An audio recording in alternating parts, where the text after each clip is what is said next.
আজকে কর্মী সম্মেলনের মঞ্চে উপবিষ্ট সম্মানিত সভাপতি, বাংলাদেশ জামাতে আমির ডাক্তার শফিকুর রহমান সহ সকল জামাত শিবিরের নেতৃবৃন্দকে আমি আদাব এবং সনাতন ধর্মাবলম্বী সকলকে আমি নমস্কার দিয়ে আমার সংক্ষিপ্ত বক্তব্য শুরু করছি। অনেকে হয়তো মন্তব্য করছেন যে হঠাৎ করে আমি গাইবান্ধা জেলায় সনাতন ধর্মাবলম্বী এখানে এসেছি বক্তব্য দেওয়ার জন্য, হয়তো আশ্চর্য বোধ করতেছেন। আমি দীর্ঘদিন যাবৎ বাংলাদেশ জামাতে ইসলামীকে সমর্থন করি এবং ভালোবাসি।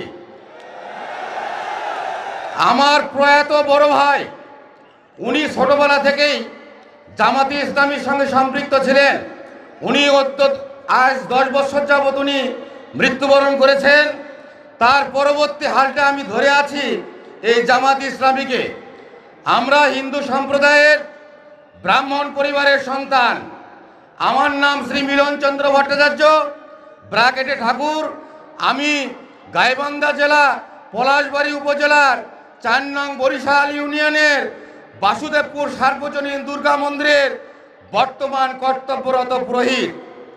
এবং সাগাটা ফুলছড়ি উপজেলা যারা এসেছেন, আমি 2008 সাল থেকে 11 সালের 11ই নভেম্বর পর্যন্ত ভরতখালী কালী মন্দিরের পুরোহিত ছিলাম। আমি দীর্ঘদিন রাজনীতির সঙ্গে আমি জড়িত। আমার ইউনিয়নের আপনারা জানেন সেই 2014 সালে আমাদের বর্তমান 4 নং বরিশাল ইউনিয়নের জামাতে আমির শামীম প্রধান ভাই, তার সঙ্গে আমি একসঙ্গে জামাতে ইসলামী কাজ করি।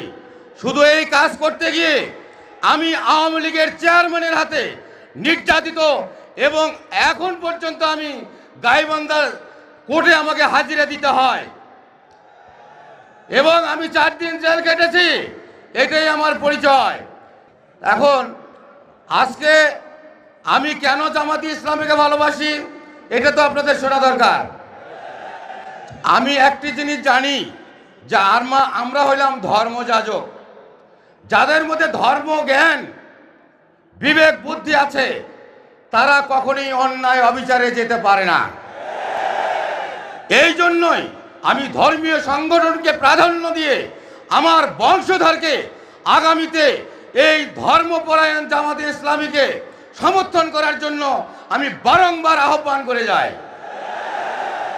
আমি গাইবান্ধা জেলার সনাতন ধর্মাবলম্বী সকল হিন্দু সম্প্রদায়কে জাগ্রত হওয়ার জন্য আহ্বান করছি। ইতিপূর্বে আপনারা যে একটা ইতস্তত ভোট করতেন, হয়তোবা জামাতে ইসলামীতে আপনারা ভোট দিতে চাইতেন, দলে যাইতে চাইতেন, কিন্তু অনেকে বিশ্বাস করতো না যে এরা সবাই আওয়ামী লীগ। কিন্তু আজ কিন্তু সেই দিন আর নেই। আওয়ামী লীগ 1971 সালের পর থেকে আমাদেরকে শুধু নির্যাতনে ব্যবহার করেছে, কিন্তু কোনো হিন্দু কিন্তু আওয়ামী লীগের কাছে থেকে কিছু পায় নাই। এই আওয়ামী লীগ আমাদের ঘরে বন্দুক ফুটাইয়া তারা এই দেশের অর্থ লুট করে বাইরে নিয়ে গেছে। আর আমরা হিন্দু সনাতন ধর্মাবলম্বী যারা, তারা আছি একদম নির্যাতিত অবস্থায়। আপনারা জানেন, আমি হিন্দু সনাতন ধর্মাবলম্বীকে অবগত করতে চাই, এতই যদি আমাদের হিন্দু সম্প্রদায়কে আওয়ামী লীগ ভালোবেসে থাকে, এই 2014 থেকে 17 সাল পর্যন্ত অর্ধ শতাধিক মন্দিরের পুরোহিতকে হত্যা করা হয়েছে। আপনারা কয়জন পুরোহিতের বিচার চেয়েছেন? কয়জন পুরোহিতের বিচার পেয়েছেন? আর আজকে এই ইসকন সদস্য চিন্ময় প্রভুক নিয়ে আপনারা লাফালাফি করতেছেন। এই চিন্ময় প্রভু ইসকন সদস্য যারা আমাদের হিন্দুদের মধ্যে বিভেদ সৃষ্টি করেছে। আপনারা উত্তরবঙ্গে ইউটিউব সার্চ দিলে দেখতে পারবেন রায়ন চক্রবর্তী শুভ, তার সঙ্গে এই ইসকন সদস্যদের কত বাকবিতণ্ডা হয় বা হয়ে আসছে। আমাদের সনাতন ধর্ম সৃষ্টি হইতে শ্রাদ্ধ ছিল, এই শ্রাদ্ধের মধ্যে বিভেদ সৃষ্টি করেছে, পূজা পার্বণে বিভেদ সৃষ্টি করেছে, আর আজকে তারই পিছনে আপনারা লাফালাফি করেন।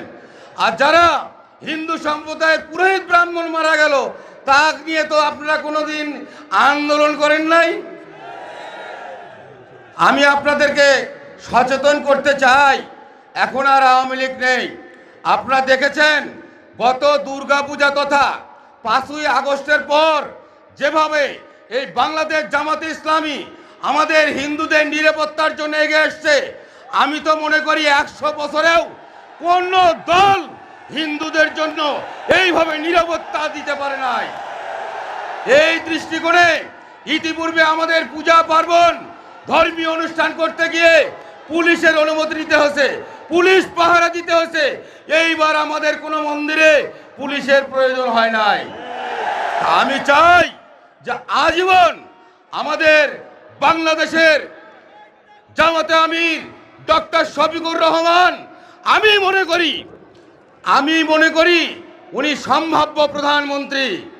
উনি যদি এই দেশের দায়িত্ব পেয়ে যায়, আমরা আজীবনের জন্য কোনো নির্যাতিত হব না। আমাদের কোনো ধর্ম অনুষ্ঠান করতে গিয়ে কোনো পুলিশ নিরাপত্তার প্রয়োজন হবে না। আসুন আমরা দল মত ধর্ম বর্ণ নির্বিশেষে এই 5টি বছরের জন্য ডক্টর শফিকুর রহমানকে আমরা প্রধানমন্ত্রী করে বাংলাদেশকে বিশ্বের মধ্যে একটা মডেল দেশে রূপান্তরিত করব। এই বলিয়ে আমি আমার সংক্ষিপ্ত বক্তব্য শেষ করছি। আপনারা সবাই আমার জন্য দোয়া আশীর্বাদ করবেন, আমিও আপনাদের জন্য দোয়া এবং আশীর্বাদ করছি।